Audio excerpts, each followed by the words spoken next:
Good afternoon, everyone, and welcome. I am Dr. Sheila Caldwell, Southern Illinois University System Office Vice President of Anti-Racism, Diversity, Equity, and Inclusion, and Chief Diversity Officer. I would like to welcome you to today's conversation of understanding on effectively addressing bias on SIU campuses. Thank you for participating in part 6 of our 6th series, focused on results from the 2022 Viewfinder Campus Climate Survey. Today, part 6, we will focus on the narrative finding bias incident reporting. We are discussing this particular topic today because we were concerned that faculty, staff, and students expressed that they did not report bias incidents because they feared retaliation and because they were also concerned that nothing would be done if they filed a report. And so we actually definitely want to address this because we have a panel of experts who are going to specifically talk about the process as well as your rights and responsibilities. And we want to make sure that when there are incidents of harm occurring across our campuses, that people do not have to deal with that alone. And so we want to make sure that you are fully aware of your rights in this process. And what I will also do in a moment is share findings as well as direct quotes from our Viewfinder Campus Climate Survey. But before I do this, I would like to acknowledge that SIU System President Dan Mahoney, who is typically here, is absent today for good reason. We have our System Day at the Capitol, and so I hope they're truly enjoying that. I also want to acknowledge and thank our project coordinator for anti-racism, diversity, equity, and inclusion, Ms. Doris Williams. She will be receiving your questions today in the chat. So if you have any questions about the bias reporting process for SIU Carbondale, as well as our Edwardsville campus, please put those questions in the chat. And I also want to thank Mr. Carol Walker, who is here today providing technical leadership. And he will also make sure for your reference that this conversation of understanding is uploaded to our SIU System YouTube channel immediately following this session today. And now I would like to ask you all to join me in welcoming our panel of experts who have gathered today. We have Ms. Felicia Cole, who is our Senior System Counsel for the Southern Illinois University System Office. We also have Ms. Lindy Wagner, who serves as the Assistant Vice Chancellor for Anti-Racism, Diversity, Equity, and Inclusion for our Edwardsville campus. We have Mr. Richard Dyer, who is our Civil Rights Attorney and Title IX Specialist for Southern Illinois University Carbondale campus. We welcome you. We also welcome Ms. Jamie Ball, who is our Director for Equal Opportunity, Access, and Title IX Coordination. And certainly last but not least, Mr. Rodney D.A., who is Associate Vice Chancellor for Student Affairs and Dean of Students for our Edwardsville campus. So again, I also want to welcome and thank you who are joining us via YouTube. Again, please add your questions to the chat. And if you wish to remain anonymous, you can send a question to the host, again, Ms. Doris Williams. And so with that, I am now going to share key findings from the Viewfinder, again, to inform the conversation that we are going to have today. So give me a moment as I share my screen, because I want to make sure you have this information that will inform our conversation today. And so for those of you who may have not had the opportunity to join, I always like to give a bit of background as far as what was the purpose of us conducting our campus climate survey from the beginning. We wanted to make sure that we were able to assess perceptions of welcome, specifically about sense of belonging, political and religious reviews, safety, access to resources in the workplace, as well as in the classroom, outside the classroom, and in the surrounding community. We specifically analyzed the experiences of all of our stakeholders. We sent this out to 20,000 students and 7,000 employees, and we wanted to make sure that we included our international faculty, faculty from racial ethnic groups, people with disabilities, the LGBTQIA community, as well as veterans. So this report specifically, we actually analyzed data from more than 40 reports.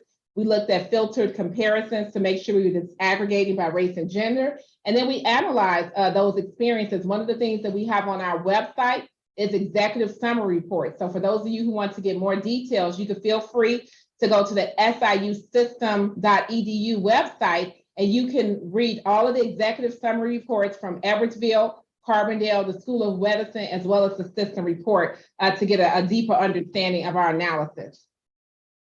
As far as who responded, we had a 52 response rate from all of our employees across the system and 20% from students, and we were right on target with what the vendors asked us to do. So this data that we're presenting today is a sound method, and it's also credible and reliable as well. As far as who responded, we had 52% who were women, female, who identified as female, 47% who identified as male, and 1% who identified as non-conforming with respect to gender. As far as our demographics and who responded, 7% African American, 10% Asian American, 3% Hispanic, and 77% white. So again, that helps us understand who exactly responded to this survey. And so now we're going to shift from the demographics and specifically talk about bias incidence reports. And I want to start with students. So we had several questions related to bias incident reports as well as discrimination and harassment. And so one of the things we were concerned about is based on the different types of bias that individuals can experience on campus, what are the highest incidents that were reported? And we found that students said that 17%, which was the highest of their concerns, was specifically about political views. And we actually heard our students as they talked about their concerns with free speech as well as diversity of thought. And our November conversation of understanding was dedicated to that.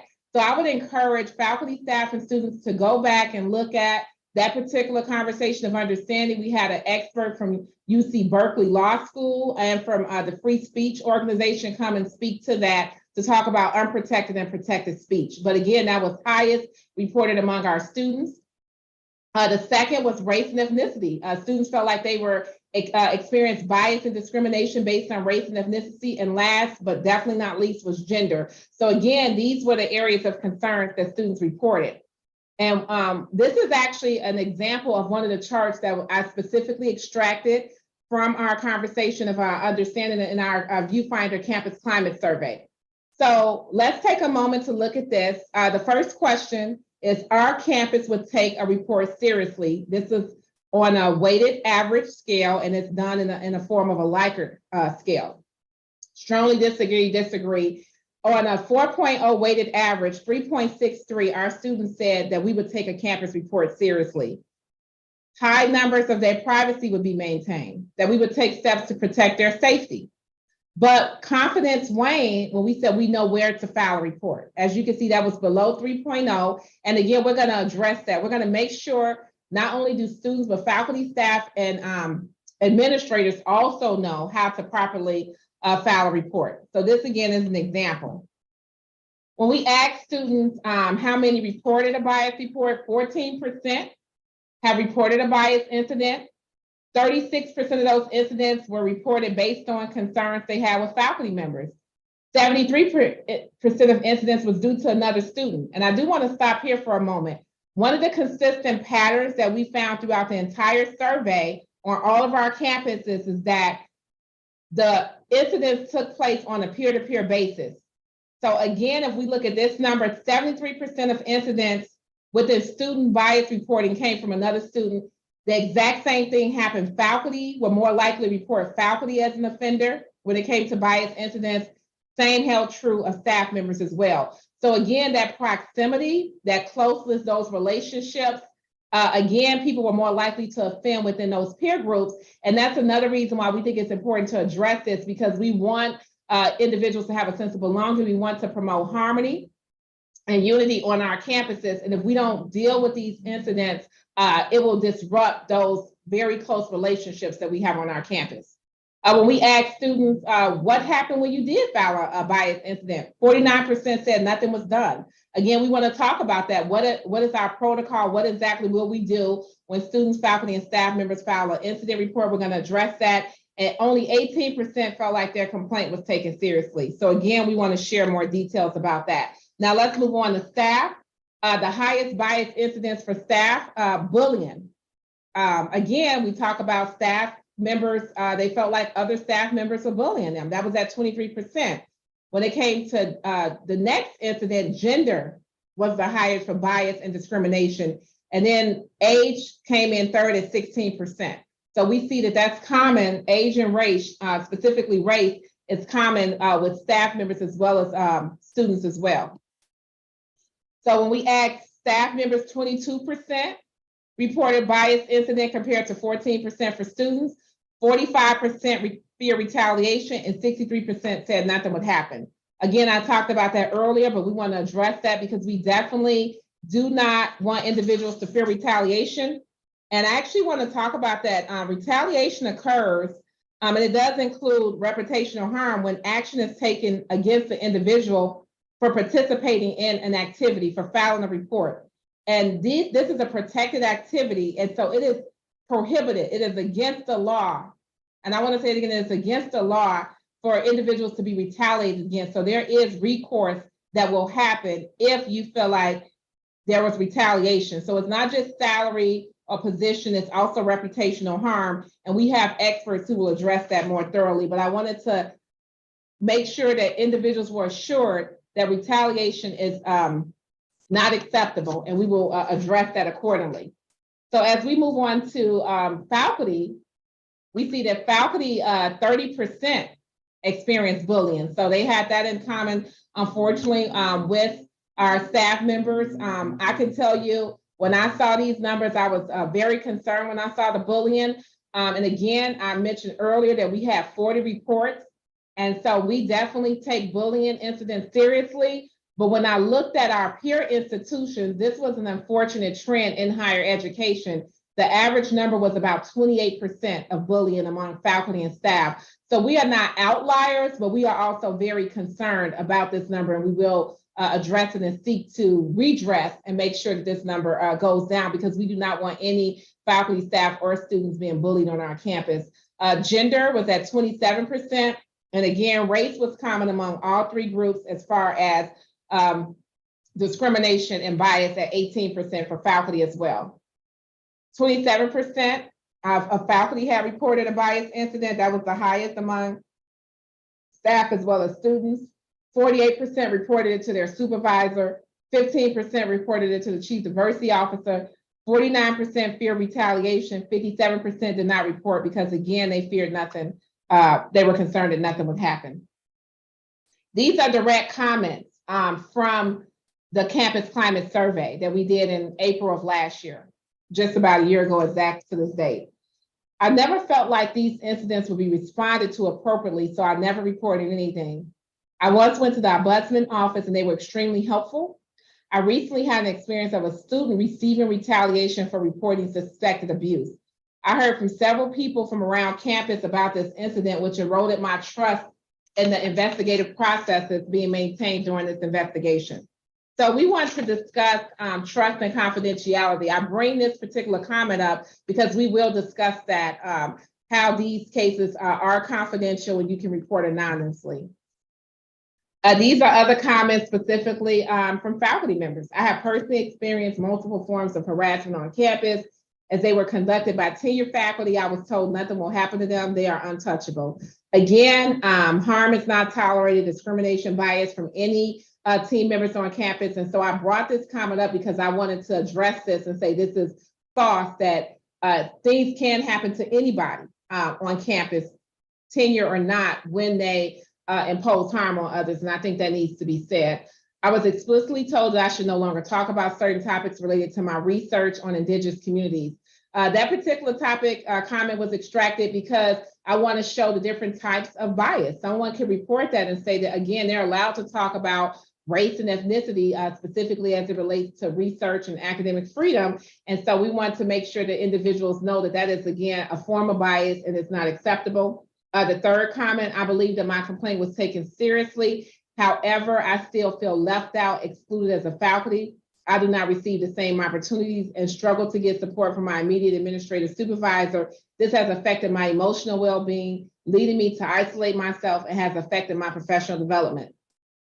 And I want to say that we know that oftentimes when faculty, staff, or students file a bias incident, it is not without a cost. People are thinking about the possible repercussions and consequences. And again, this could be considered a form of retaliation, but we also don't want to dismiss the impact that this has, that people can feel they can feel stress from these situations. They can feel isolation, exclusion. And we want to acknowledge and address that and talk about what resources we have when you file a bias incident, and also, again, what type of recourses you have in this process. A few more comments. I never finished my harassment complaint because the process was too overwhelming at the time. Again, when we speak about resources, there are individuals that can help walk you through this process and make it less burdensome, because again, our goal is harm reduction, and we want to make sure that we have an inclusive and welcoming and belonging campus for all team members. I was retaliated against by my supervisor for filing a report. We will address that. Again, that's not allowed.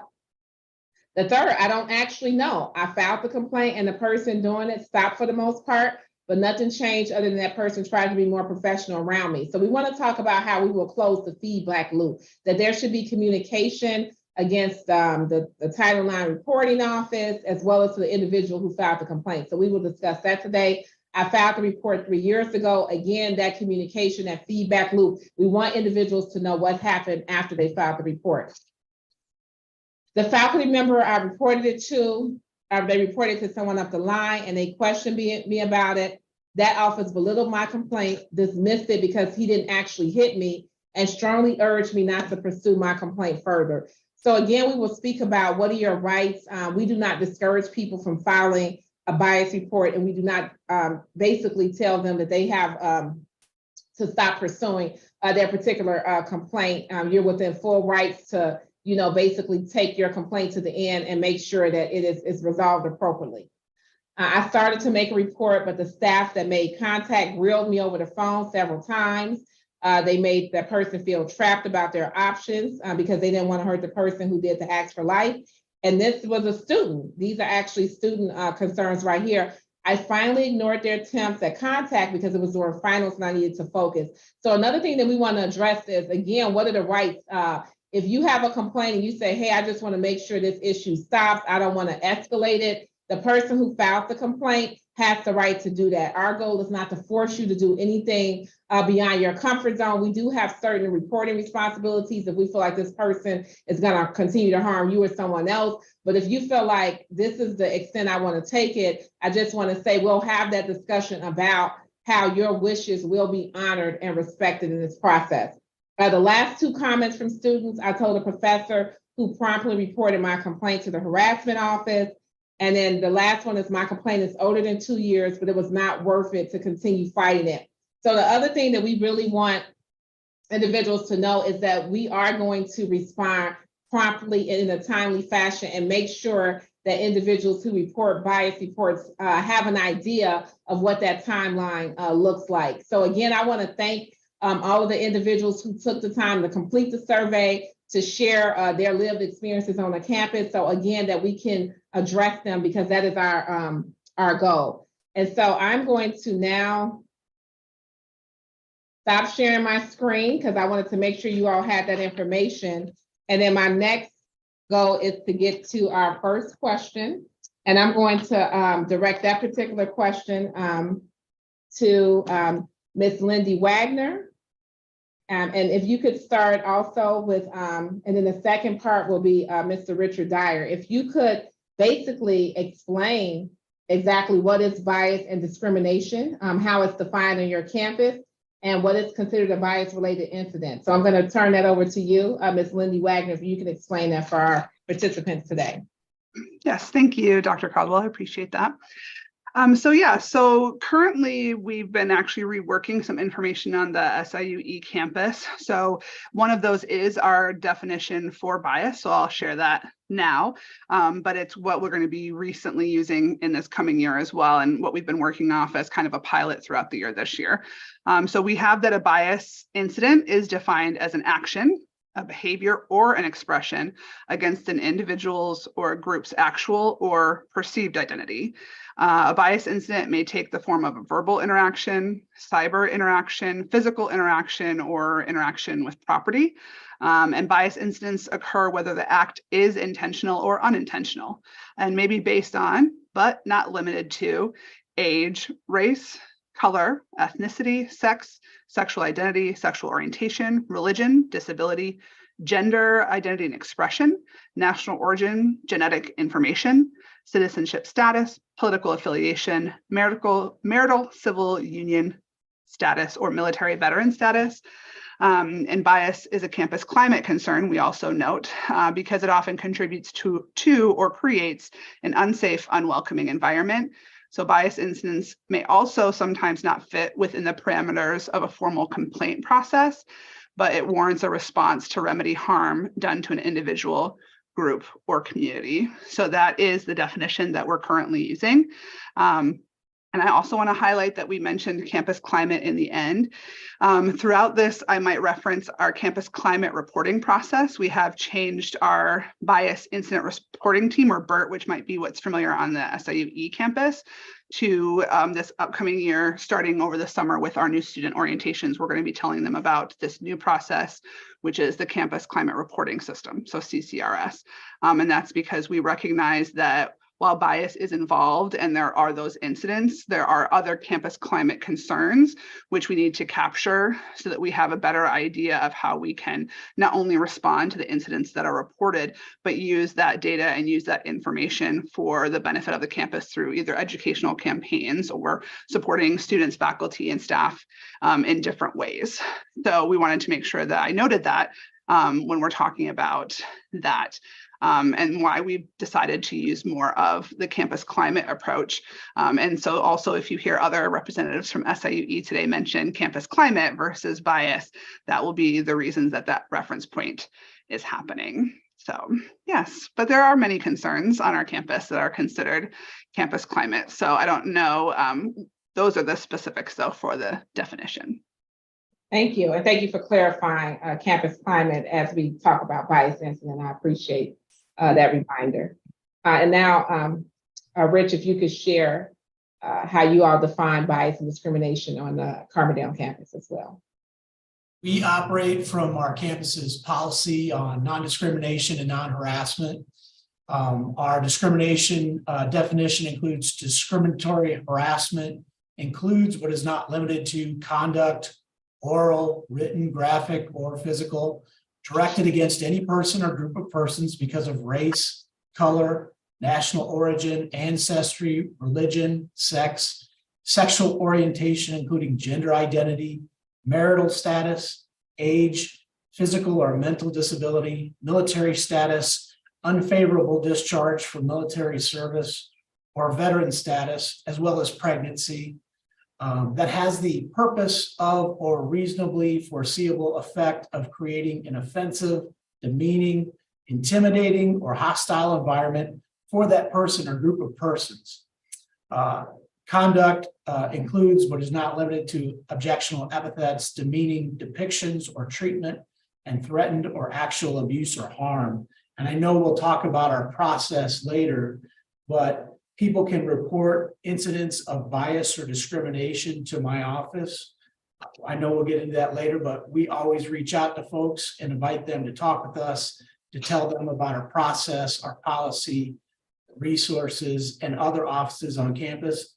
I don't tell people what is or is not a bias incident or what is or is not an act of discrimination, but we want to inform them about their options.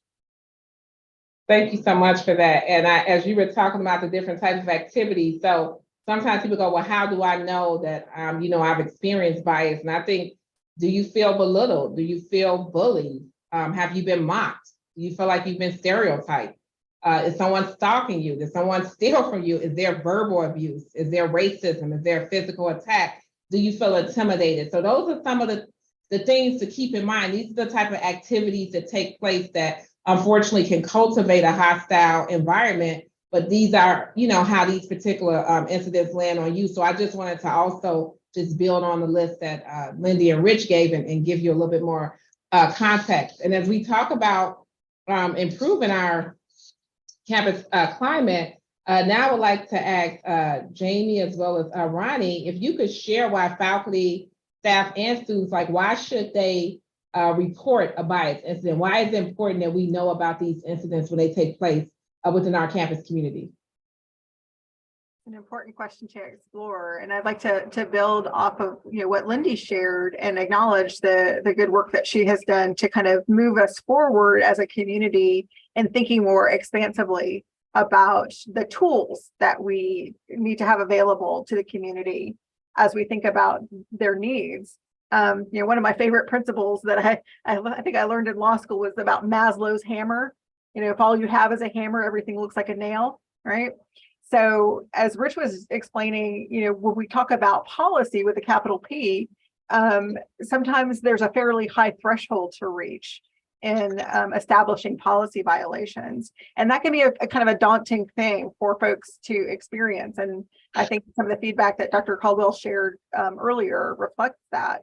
So why it's important to report these bias incidents is that we have a new tool now of being able to capture things that might be more subtle and harder to quantify. But if we have more of those data points, hearing from more of the members of the community, then we can maybe pull those data points together more effectively to be responsive. So I think that's a kind of a compelling, almost seismic shift, I think, in our approach to thinking about climate issues. Because, I think folks have been perhaps deterred or nervous about approaching a system that feels kind of monolithic, like, okay, it's either something or it's nothing. Sometimes it's not nothing, but it might not be, the policy violation in the strictest sense, but it's still our responsibility as a community to be responsive to those things. So if folks will trust us with these reports, then that gives us a tremendous opportunity to be more thoughtful about responsive strategies. Thank you. I appreciate that. That's exactly right. We have to have that trust. People have to feel safe so they can share and so that we can respond appropriately. Yeah, and thank you, Jamie. And what I would add is when you think of bias, like as we think of the systemic wise, and when we think of policies, but we need to think also of that interpersonal change that it is. A bias is a sort of a conflict, and when it does occur, and sometimes we didn't want to second guess ourselves, as you say, Jamie, but what we're here to do and why it's important to let us know so that we can help navigate that conflict before it escalates. Sometimes it may escalate to a point where the only tool left is, maybe disciplinary action. And sometimes the complainant or the person who's experienced, that's not what they want. They may want something different, but sometimes because of how long it's lingered, it's gone off the rails, as we can say. So reporting early, reporting what you, even if it's ever slight, and letting us navigate and thinking through it and processing allows us to address that conflict early on before it escalates, before it becomes something bigger than what it is. And sometimes even remove misconceptions, address microaggressions, things that, may have been very slight, but maybe just a small, simple clarification at the beginning could have, put out a very, sometimes to some people, mire something that doesn't continue to grow and fester into a major problem that then contributes to a negative climate. So that's why I would say it's important to let us know as early as possible, as much as possible when things are occurring.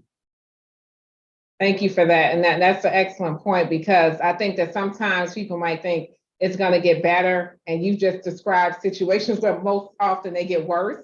And it's a snowball effect, and it can manifest in different ways. And so if the goal is to, mitigate a situation early, the earlier the incident is reported, it gives us other resources. But if it gets to a certain level, like you said, those punitive measures might be the only thing left if it gets to, that point of no return. So I appreciate you sharing that snowball effect and the impact it can have.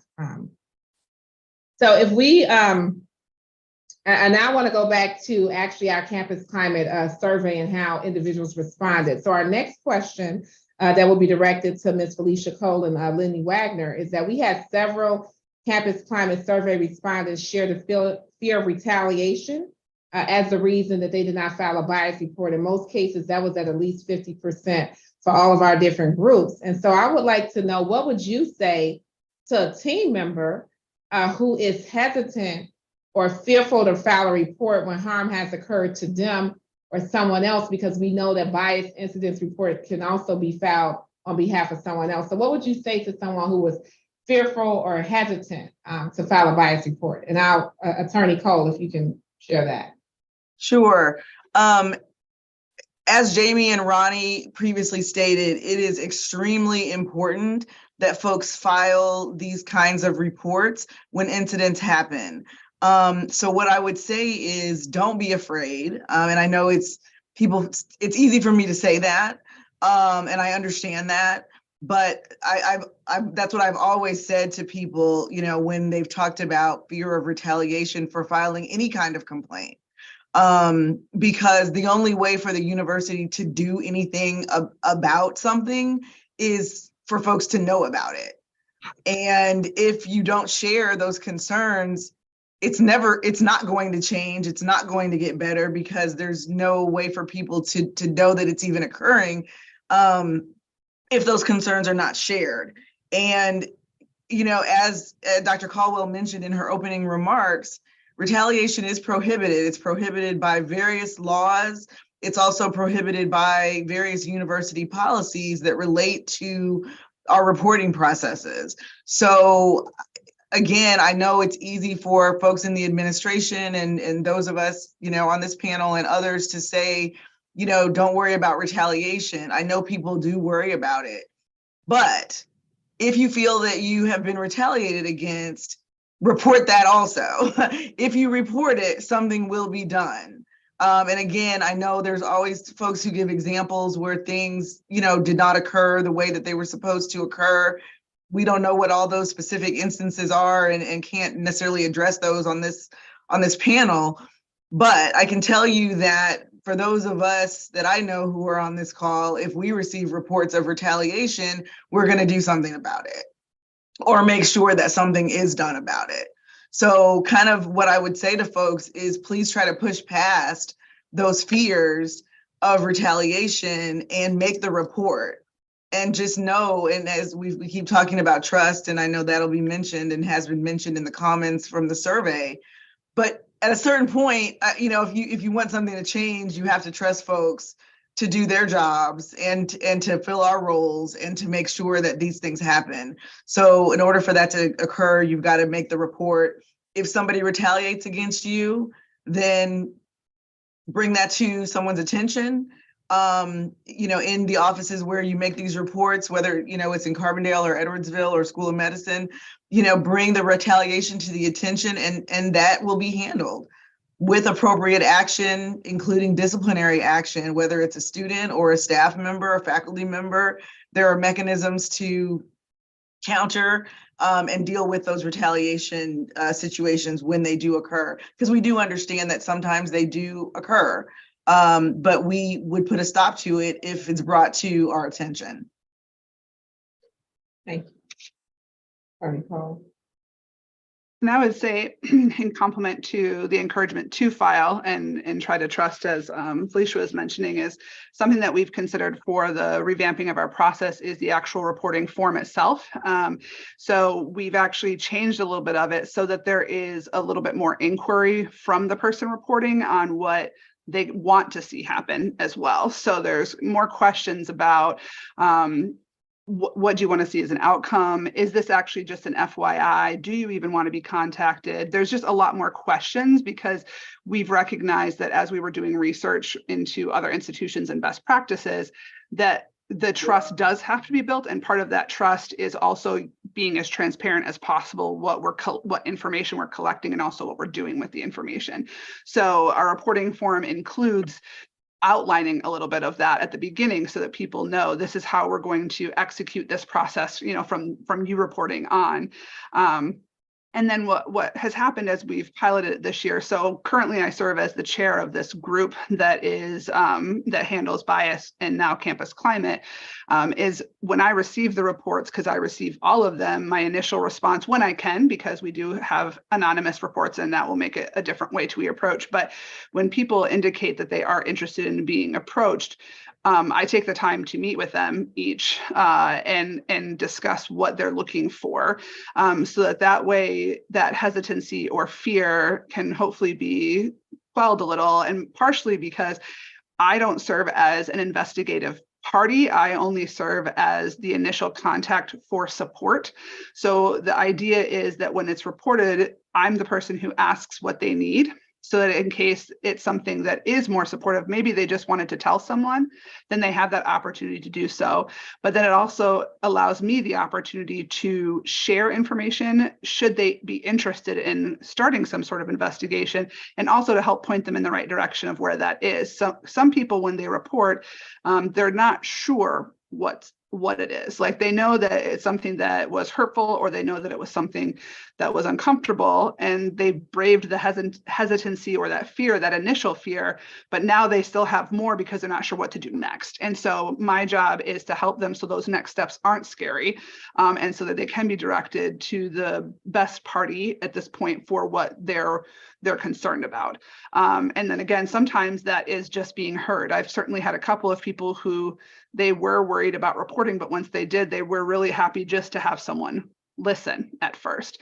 And so I would say that that is something that we're trying to do more purposefully at SIUE, is to make sure that from the moment that they put information in, it's, again, as transparent as possible, and we're collecting enough information so that we know how best to respond.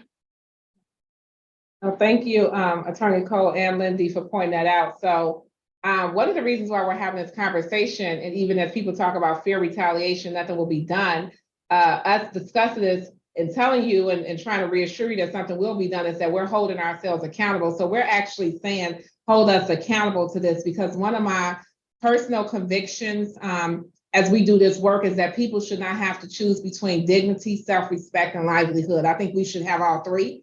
And so I don't think you should come to work feeling like I have to basically endure this mistreatment or put up with this harm, because basically if I don't, I might be without a job and I might not have a paycheck. I don't think that, we're not trying to promote that type of lacking. You know, we want you to have a sense of belonging, for people to feel good about showing up to work every day and to feel comfortable and like they belong and that they're valued and that they're seen, they're heard, and they're respected. And if you're constantly negotiating your dignity, your self-worth, and comparing that with a paycheck, I can just tell you that is not how we want you to reside on any of our campuses. And so again, we're asking you to come to us and to, you know, and even if you can't give that 100% trust, you know, maybe trust a little. And then when you get to the point where you feel like, okay, now I can disclose more. So I'm even giving you another option. You've heard all different types of options. So we understand the fear of retaliation. I actually saw a report, and it's not, people are delusional about that. We saw data that showed 30% of employees are retaliated against oftentimes when they report some of these incidents. So again, it's not people being irrational, or your findings are not unfounded, I would say. So again, but we're going to address that. That's part of the process. It's illegal, but unless we know, unless we could deal with the situation, oftentimes harm does not stop. And I want to say it again, harm does not stop. It does not go away. It oftentimes continue, it compounds, and it can grow worse over a period of time. And so again, our goal is harm reduction, but it's also welcoming and belonging and respect on campus. So again, I wanted to just mention that. And as we disaggregate the data, I want to also note with our next question is that we had a finding that showed that specifically African Americans, as well as Hispanic, Latino staff and students, they feared that if they filed a bias report, that they would actually be pushed further into the margins. They felt like they would be made hyper visible during the process, that people might think, oh, well, you're filing this report about race or bias or discrimination. And now instead of us focusing on a problem, let's specifically focus on you. And so they felt like, again, that they would be further harmed. They would be further isolated. They would be further pushed into the margins. And so even though we talked about, again, retaliation, I would like to say, again, how would we address those particular, that particular group, African American, Hispanic faculty and staff, who feel like they will be further isolated? Ronnie, would you like to comment on that? Well, I think we have to, acknowledge the reality of our society when there's information that we know. Like if we K through 12, you know, the federal government, state government collects data that shows there's racial disparities, especially when we talk about disciplinary processes. And then when you turn around and look at our criminal justice system, similar findings, racial disparities among, especially higher among African Americans, higher among Hispanic citizens.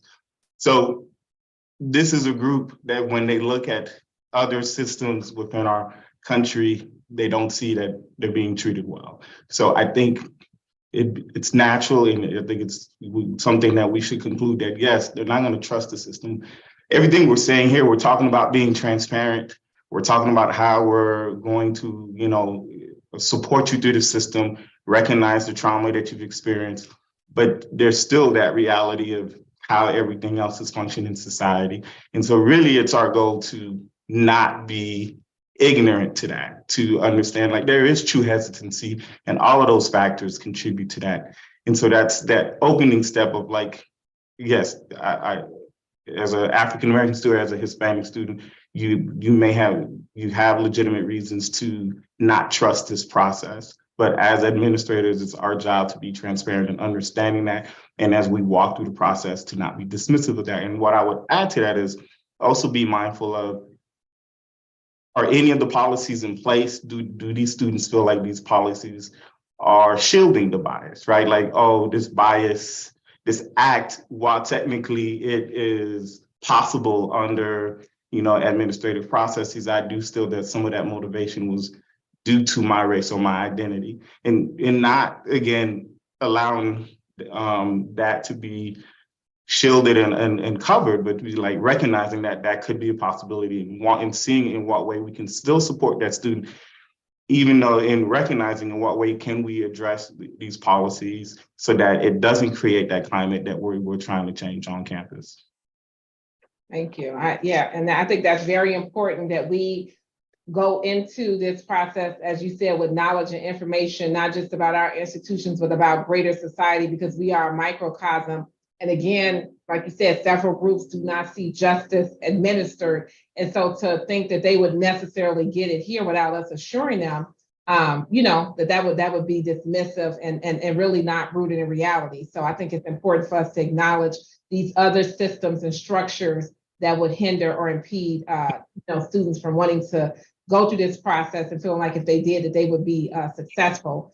And again, we need to reach out to them. And Lindy, if you could talk more about that, what are some of the ways we're trying to circumvent, that thought with some of the processes that we have put in place?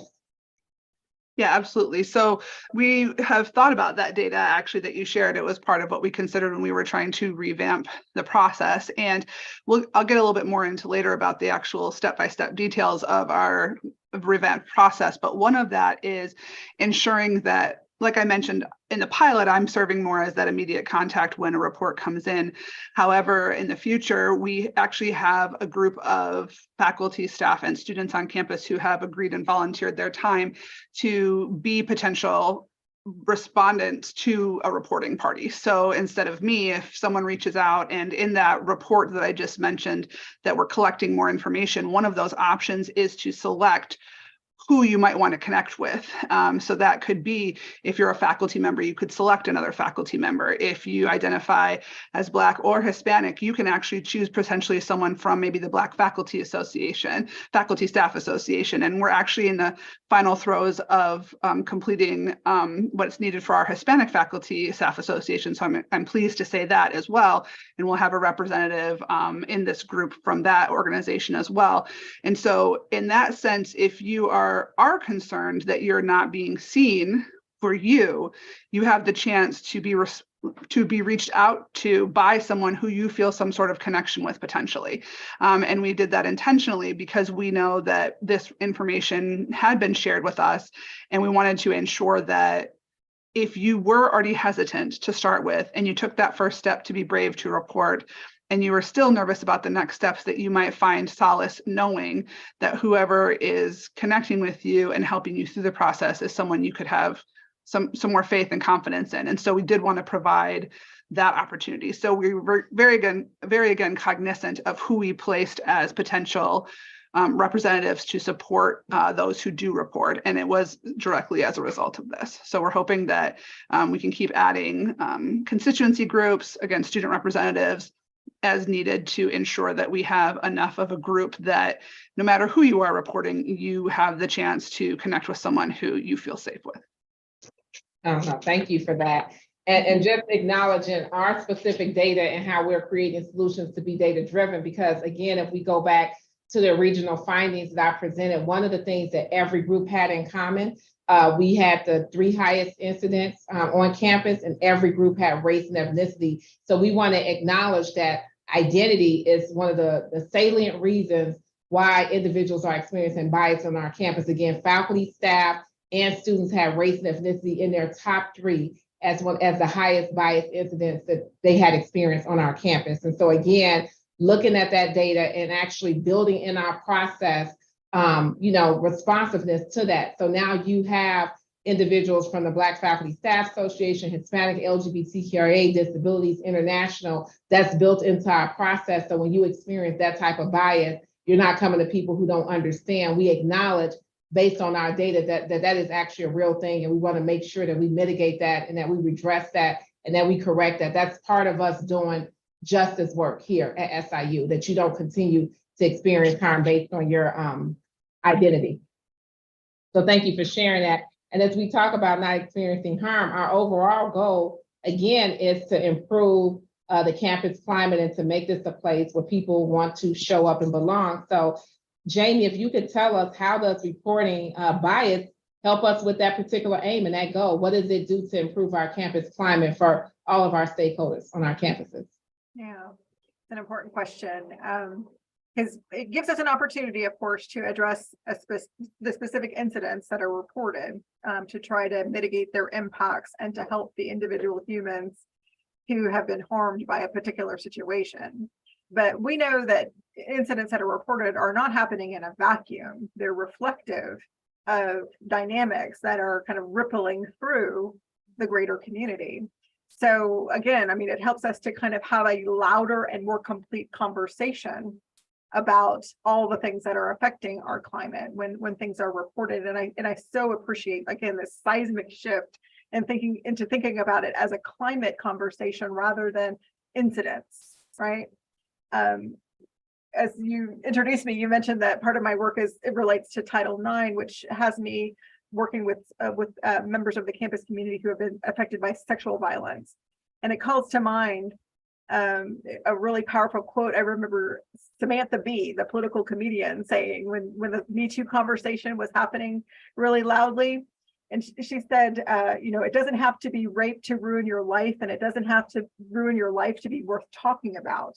And I think that sentiment has a parallel to all sorts of harms that can occur in our community.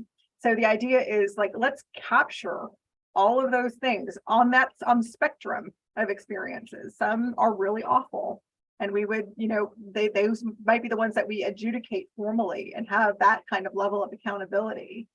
But some are more subtle, more insidious in some ways, and reflect these kind of that maybe the implicit bias or unconscious patterns of behavior that we can recognize and have more explicit conversations about. Lindy helped us remember to think about, the couple of ongoing things that we've encountered here at SIUE that help us, thinking about our climate. We've had, of course, our preacher, our visitor who comes to campus with some regularity to share his thoughts with the campus community, and it's upsetting to a lot of folks and kind of disruptive, but it also pushes us to think about how does free speech intersect with that experience of those uncomfortable conversations and the feeling of disruption that some folks are encountering when they hear what that person has to say.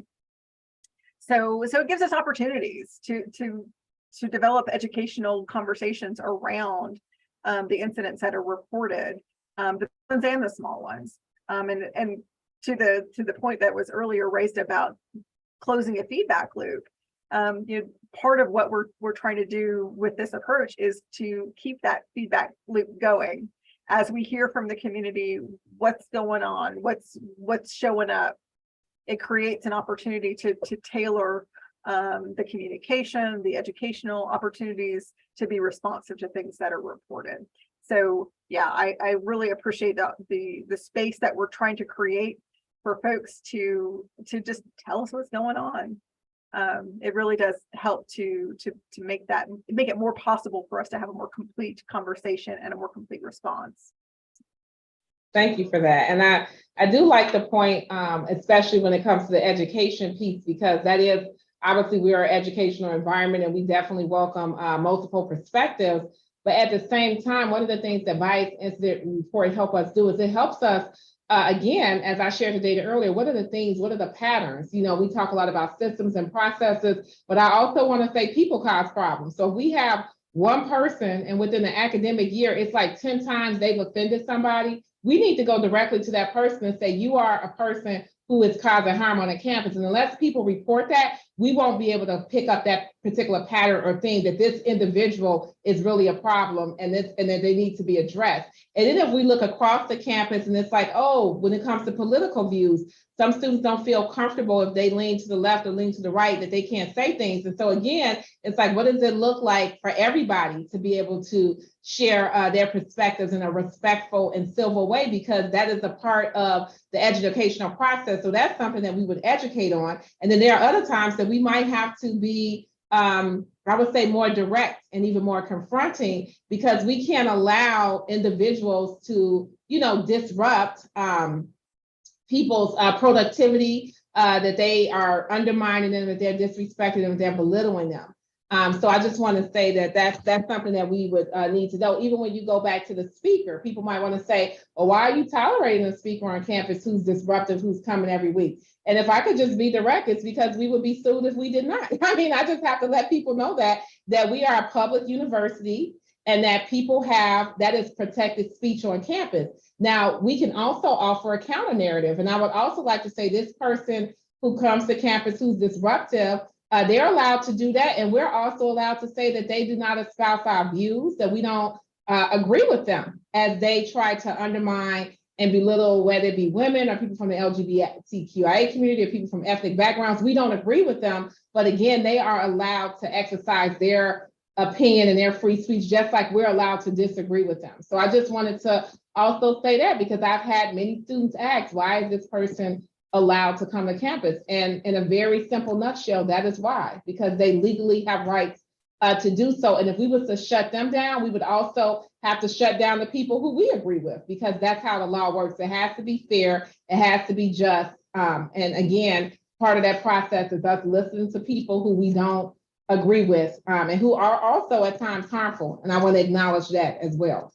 So thank you for sharing that, Jamie. And so now we're going to, I want to make sure that before we wrap up this process, we have a few more questions left, and we definitely are eager to get to questions from our audience members. So I want to thank you all, one, for being here, but two, we have a lot of good questions. So I'm going to ask our panelists to kind of glance at those questions for a moment, because we have two more structured questions, and then we're going to get to audience questions in our last half an hour. But before we do that, I think it's important, as we saw specifically with the students, that they did not know how to file a report. And that's one of the concerns. So I want to make sure that now we actually are very clear about, if you have a complaint, how do you submit a report?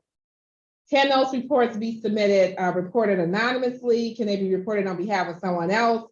If I file a report, what type of communication can I expect from the office? What type of closure will I get? What happens to the person who complained? What happened to me? What will happen to me if I was the one who had a concern? What's happening to the person who actually offended, me? What's the process with that? And we also want to be fair to the person who someone said was offended. They also have rights too. I just want to be clear about that. The process has to work for both individuals. And then also, I want us to just talk about, if an incident even happens off campus, part of the community and we still have to engage in order to be a citizen, what is our rights and responsibilities with that? So I'm actually going to start with Rich, if you could share about the bias and discrimination policy and process on the Carbondale campus, and then we'll have Lindy specifically share about the Edwardsville campus. So the way to report a incident at our campus, the easiest way is you go to safe-cpd.org. safe.siu.edu. Again, you go to safe.siu.edu, and there's information about filing a report. You can file that report. It goes to our office, it goes to the Clery officer and a few other people. That information on that report comes to our office. We're going to log it in. If it's a bias or discrimination or a gender-based violence, sexual assault, sexual harassment, that type of thing, we log each and every one in. It's not unusual before those reports are made. Oftentimes people have some type of incident that's occurring somewhere. Maybe it's happening at housing, and they may have first spoken with an RA or a hall director. And it may be that it's actually the RA or hall director that's going to end up submitting that report.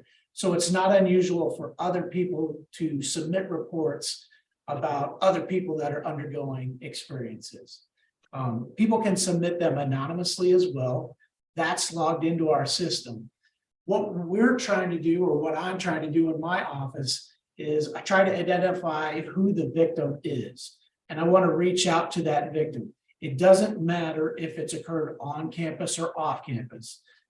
It may involve people that aren't affiliated, and that may come into play later when I talk with someone, but regardless, I'm going to reach out to those folks. Typically, the way I reach out to them is I have an email. It indicates that I've had a report of some type of incident. I'm going to submit to them as well a copy of our policy and procedures. I'm going to also attach to that email our SAFE brochure with resources both on campus and in the community. Our policy as well has ways that people can report not only to our campus, but certainly issues of discrimination to other agencies. So if a person feels like they don't want to report to SIU because for some reason they don't trust SIU or whatever, it's fine. They have the option of going elsewhere and reporting it to other agencies. And ultimately, I reach out to folks, offer to meet with them. I don't force them to respond. In fact, in my email, I usually say something like, if you don't want me to continue contacting you, you could just reply and tell me that, and I won't continue contacting you. But certainly offering to make an appointment, sit down and talk about things with them. Some people follow up on that and make an appointment. Some choose not to. For the folks that do make an appointment, we sit down. I discuss what my office does. I discuss our policies and procedures. I discuss with them resources on campus, discuss different places that they can get accommodations, different offices that may be able to help in this process, discuss if they want to talk about an issue. I don't make them. So a person might come to my office, just listen to sort of what our policy and procedures are and may not want to discuss the matter. I don't twist any arms. That's fine. Some people may want to discuss an issue. That doesn't mean they're filing a formal complaint. They're just talking about things. For some people, just being able to talk with somebody else about an issue is very valuable in and of itself, even if they're not filing a complaint. We're going to continue to gather that information. We maintain our own logs. All of that information ends up with our campus coordinator, Dr. Paul Frazier. He can use those resources to see overall trends and patterns that need to be addressed as well. As to those individuals that come into the office, I'm also going to ask them whether they want to file a formal complaint of a matter through our office and request an investigation. I don't force them to. Sometimes people decide they would like to do that. Sometimes people are unsure and we let them decide and just email them periodically to see if they've made a decision. Some people don't want to file a formal complaint. After talking with people, sometimes I get a sense that an issue may involve other possible avenues, and I talk about other possible avenues with them as well. Every issue is different. Everybody doesn't necessarily want the same outcome. Some people may want investigation. They want somebody to be sanctioned. Sometimes there may be an issue where an accommodation of some type that they don't have to file a formal complaint may serve them better.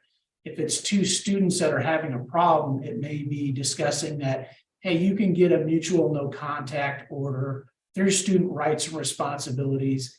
And depending on what the situation is, that may serve them very well, and that may work out great. Ultimately, if a person files a complaint, we take their information. I present that to Dr. Ultimately, they sign off on what their allegation is. I present that to Dr. Frazier. If the matter can go forward, there's a threshold that it has to meet. If it can go forward, he's going to send out letters from our office saying who has made the complaint against whom. So in terms of anonymous reporting, to have an investigation, it can't be done anonymously, but reports can be done anonymously and not request an investigation. Ultimately, if a matter goes forward with an investigation, there's a whole process. I won't go through every detail, but ultimately we interview who's making the complaint, who the complaint is about. We ask for witnesses, and we might be able to come up with other witnesses that we might reach out to. We end up writing a report. It's going to have any information that we've been able to find or has been submitted that's relevant about the matter. At the end of that investigation, the parties get a chance to read that report and respond to it if they would like. Any responses are attached to that report. For discrimination issues, that matter then goes to Dr. Paul Frazier. He's our vice chancellor and campus coordinator of this office. He's going to make a decision about whether the evidence substantiates that allegation. He's going to then inform the parties by letter what his decision is. If there's a substantiated allegation against a student, the matter goes for sanctions through our student conduct code. If it's a matter for an employee, it's going to go to labor and employee relations, as well as whoever they ultimately answer to, who their higher up administrator is, to determine what the appropriate sanction would be. If a person doesn't file a complaint, we're going to send them a letter that just says, hey, you didn't file a formal complaint. If there's applicable timelines, we give them that. And we tell them you can contact us at any time. So sometimes I talk with people and maybe they don't want to file a formal complaint. Thing I like to say is you can contact me tomorrow if you'd like. As to whether things happen on or off campus, I think I spoke to that, but ultimately, as long as it's reported to our office, I'm always going to reach out to people because one, I want them to know about available accommodations, available resources, things like counseling and things of that nature. Then we would discuss, if we would have jurisdiction over a person, if we could investigate them. But there may be other resources as well that we discuss about other offices on campus that may be able to aid them in what they're trying to accomplish. Thank you. That was very helpful and very detailed. And I know our campuses strive to be consistent. So Lindy, it might be a similar process. Do you have anything to add to the information that Rich shared? Well, our process is a little different than that because what Rich is describing is a more like investigative process. So I think the part that would be varying just a little bit with our campus is that with the campus climate reporting, actually the initial report is not necessarily not necessarily initiating an investigation on its own. So that the purpose of reporting to the campus climate reporting system is to receive the support for how you're feeling and what might be next steps. So I think that's a little bit different than how this would be. So when you report to our campus climate reporting system, which is still currently BERT. So if you are on the Edwardsville campus, we're not going to change over our website until July 1st. So currently it is still like if you were to just type in like SIUE BERT, a very specific website on our Vice Chancellor for Anti-Racism, Equity, Diversity, and Inclusion website will pop up, and that's really where the report is. But current, and it's also the older report. So what I've been referencing are updates that also those reports, that information for the reports will be live July 1st as well. But currently what we've been doing, the process is when someone actually reports, again, a campus representative or currently myself in this pilot year reaches out, because the idea is we need to first assess what the person really needs and what they want and how they're feeling, and also what they're seeking, because depending on what they're seeking, will make a very big difference in how the campus representative that talks to them responds. So an example, over the course of this year, I've had a variety of people reach out by their initial reports. And sometimes that means that I consult our campus partners, which 3 of them are here with me today, are the campus partners. And we will sometimes consult so that I can give the best information to the person for them to make the best decision for themselves. So if something is not like a required investigation or something that is clearly something that falls into one of their realms, then I let them know what might be a best choice to move forward. And then I direct them on that path, which is what the campus representatives would do, which is also that group that I mentioned is going to be representative of a variety of people on campus, and currently is just me right now in the pilot process, but will be more people in the coming year. So once they report, people have that option to think about, do they want to be going towards a very supportive process where they're just needing the support? Maybe they need counseling services, they need someone to listen to them, or are they seeking the more investigative route? And once they seek the investigative route, that's when I actually pass them along. So it's not the campus climate team's responsibility to investigate. It's only to support. So at that point, there has been a couple of times this year where someone has said, I think I'm ready now. I feel confident in the process. I want to talk to the Title IX office, or I'd like to talk to the Dean of Students office. And then I make the connection for that person to that office. So sometimes that means copying, Jamie or her colleague, Kimberly Kilgore, on that email, and they reach out and then they start the investigative process. For me, I think it's really important to highlight that the SIUE Campus Climate Response Team is not investigative in nature, because I think that has been confusing in the past for our campus on what that means. So I do think it's important to know that you can report any campus climate concern in any way, shape, or form, and it doesn't necessarily have to create the investigation, and we can let you know that process. And so then the path to resolution is the kind of final step, and that can vary very much depending on the incident that's reported. Anywhere from, like Ronnie was saying, maybe it needs to be a mediated conversation, or maybe it's like Rich was mentioning, and it becomes a very formal investigation that is required, that there's different ways that the path is followed. People can report anonymously with us as well, but obviously that would change the approach on how we can support them. I've had that this year as well. There's been a few anonymous reports that I wish I could follow up on in a different way, but I can't because I don't have that information. So I always, in the initial information, I encourage people that if they choose anonymity, that does mean that they might not know what the results are, simply because there's no way to follow up with you, either to say something's been followed up on, or to say there's nothing we could do either. So anonymity is always okay, especially for tracking or information purposes, to help us with educational pieces down the road. But if you want a response, of course, it's helpful to share some information that we can reach it back out to you. And so as far as the feedback loop, also, we do, when I report back to the person who has filed the report, I try to be as transparent as possible with what steps I've taken, which means sometimes I'll mention to them, I've consulted, here's some information I've received. And honestly, once I've passed it to someone for investigating, I allow that follow-up to be from the investigative offices, because it's more their responsibility and their realm, to be honest, once I've passed it from the resource person to the investigative person. I have had a few times where someone reported something that we were able to realize was the result of more misunderstanding or miscommunication. So an example is there is a Hindu symbol that resembles a swastika because it originates from the same kind of origin point of design. And there are people who will put it on their cars when it's a new car for good luck, and they decorate the car. And it has been reported before as a swastika. And so I circle back and I share the information with the reporting party that this is actually a good luck symbol, and here's the information. And it actually is helpful. It becomes informative for the person who's reported, and then they're able to share that. So that particularly happened on our campus and has happened in the past before I was actually working on campus. So it's, again, that's the educational pattern that we can note so that we have a chance to inform people. And so that happens from the reporting as well.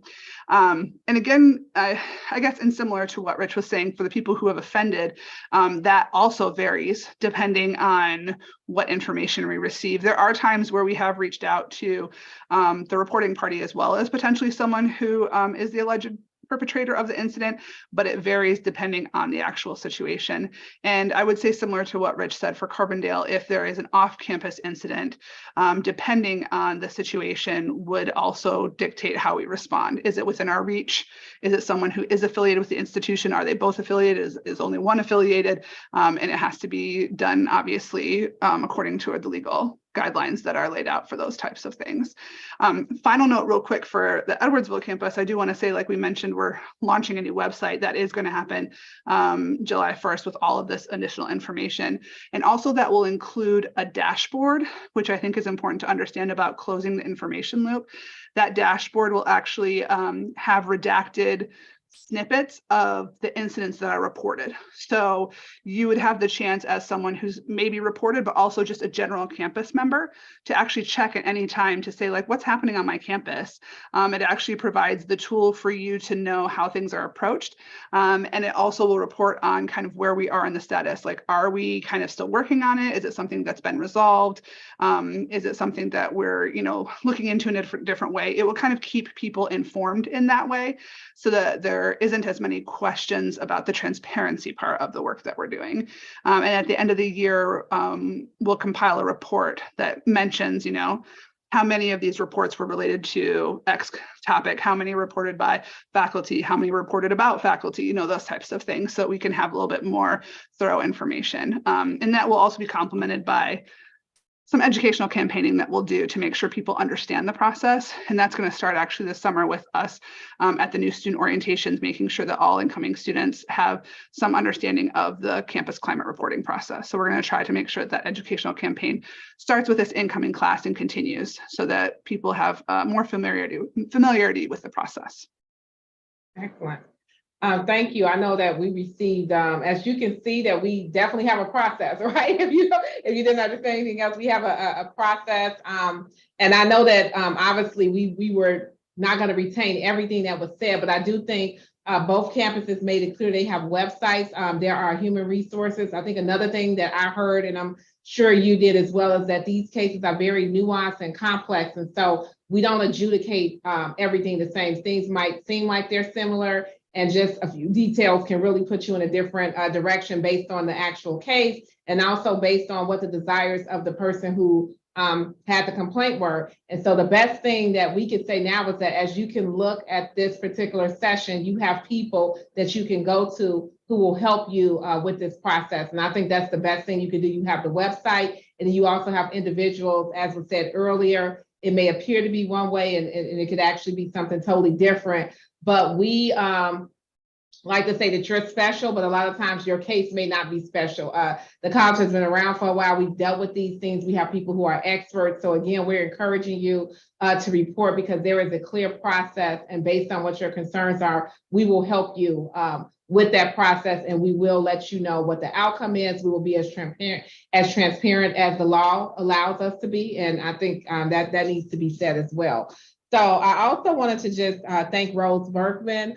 We have a few other things to add to this process. If you are on the Carbondale campus, there is a SAFE report that goes to an advisor, and that's confidential, and that would be Rose Berkman. And she assists in getting accommodations for student victims of gender-based violence. So that's another resource. Also, Ms. Berkman provides some emotional support if you want it. And I also want to just make sure you have a safe and trauma-informed space to deal with what's going on.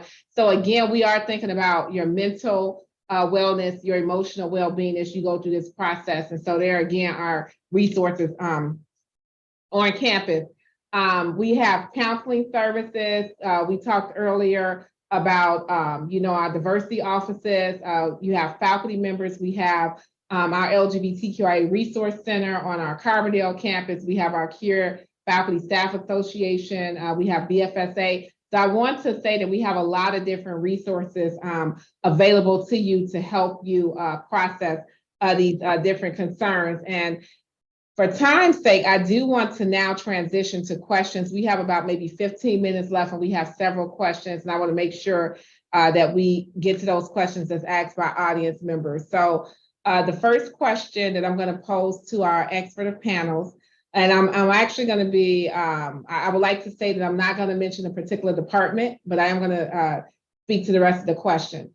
So one of the questions that we have is that someone poses that there is a culture of bias in one of the departments on our campuses.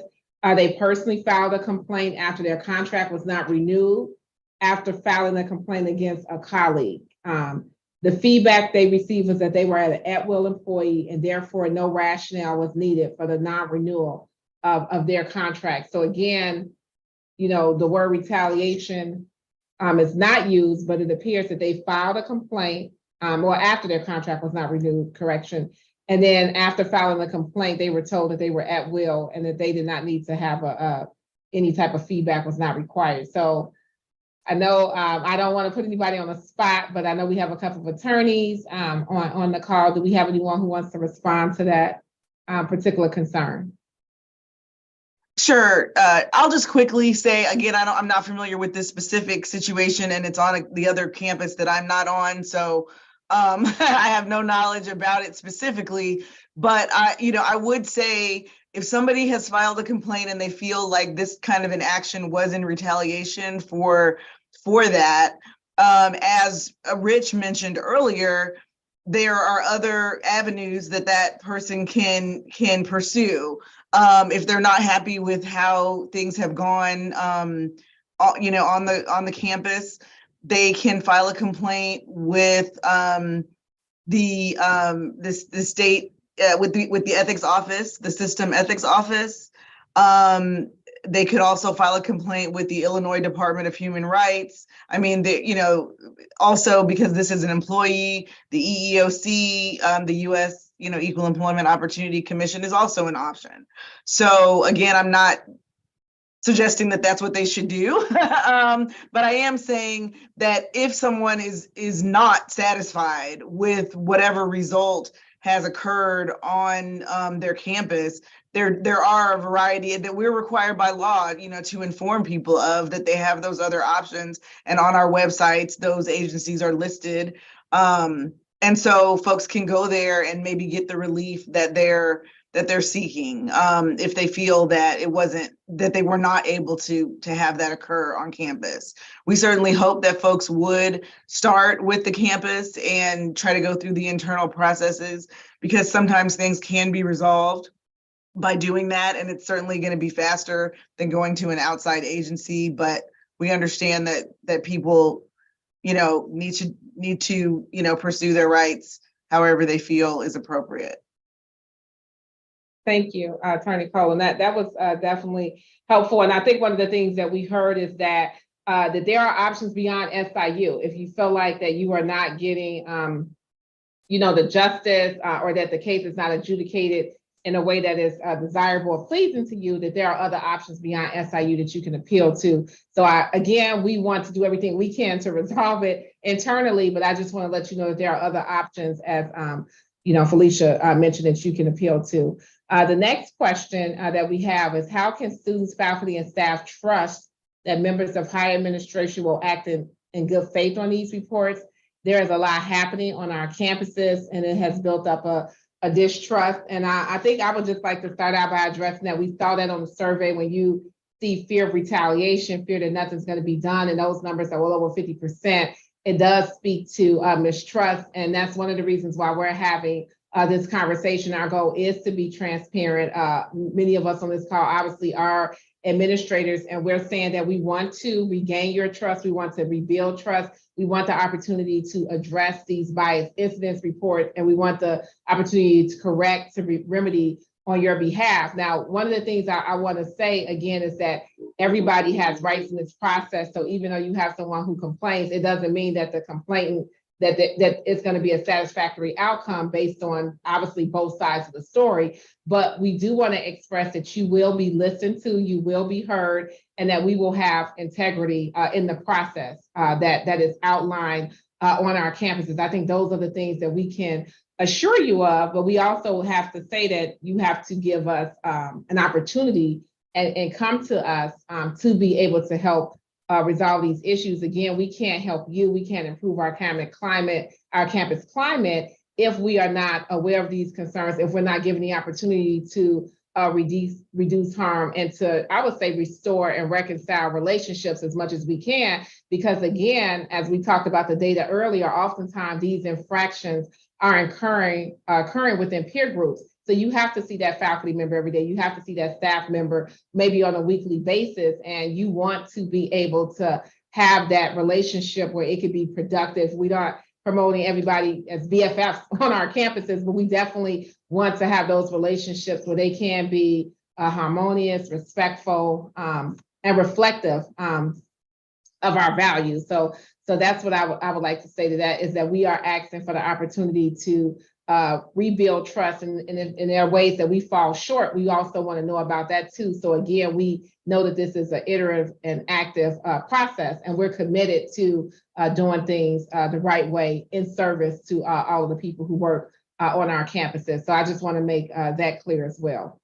Does anybody else want to add to that comment? We have a few more questions as well. Okay, so our next question is, I think I answered that in a similar way. How can we ensure that people in administrative roles actually believe and uphold the system, mission, value that we hold dear? And so again, I think that people's actions will show that. And again, when they fall short, administrators are not in any way above the bias process. And so again, if you see people violating and doing things that are inappropriate, that process is also for administrators as well as faculty, staff, and students. It's also for alumni. Anybody who is on our campus, you can file a bias incident report on. So again, that's alumni, that's vendors, that's faculty, staff, administrators. So I just want to say, because the goal is that everybody who comes on our campus has the ability to do good. They also can impose harm, unfortunately. And so again, anybody can file a complaint if they are dissatisfied with interactions, or again, if harm has occurred. So I wanted to make that clear as well. Another comment, I'm encouraged this action is happening now. Are there any retroactive solutions? So one of the things we talked about is some people said, well, I had a bias report filed 2 years ago or 9 years ago, or even somebody who didn't file a report. Is there a statute of limitations on having these concerns?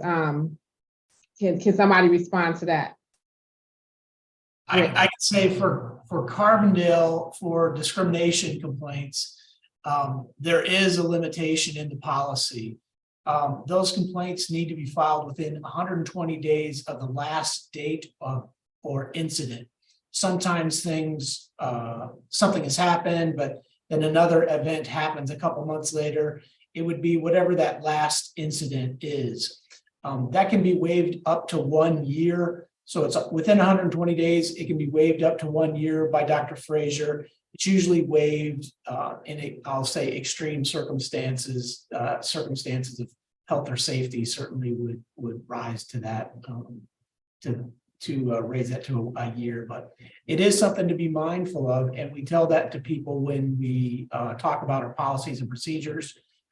If they don't file a complaint, we like to make sure that they understand that there is that time limitation. So unfortunately, yeah, we have had people come and talk with us, and I had somebody reach out to us, and literally something had happened like multiple decades prior, and it was unfortunately way past the time where we could actually act. But just because it can't be investigated doesn't mean that it can't be discussed and still attended to. It may be that, yeah, it can't be, there can't be an investigation and sanctions, but it still may be an issue that certainly in talking with somebody like our Vice Chancellor, Dr. Frazier, it may be an issue that they can raise and still can be addressed in other means. No, thank you for that. That was clear. So I heard you say typically 4 months is you think in 100, so about 4 months, and then rare exceptions, it could go up to a year. So I hope again that responded, but that's another reason why it's important to report these incidents as they occur on campus so that we could be as proactive and as responsive as we can be. So thank you for sharing that timeline. Is there a similar timeline on the Edwardsville campus, a similar process, Jamie? Yeah, so that would be accurate. There is this, some timelines built into the formal reporting process. However, we do try to take into consideration any of the unique circumstances that may have operated as a barrier to reporting when we consider whether to consider a report, too late. But just as Rich was saying, the passage of time may limit some of the formal strategies that might be available, but it's never too late to have a conversation about those lasting impacts and what are the resources that we might connect a person to be supportive in that way. And also thinking about, okay, are we still seeing echoes of that incident in terms of what's going on in our campus community currently?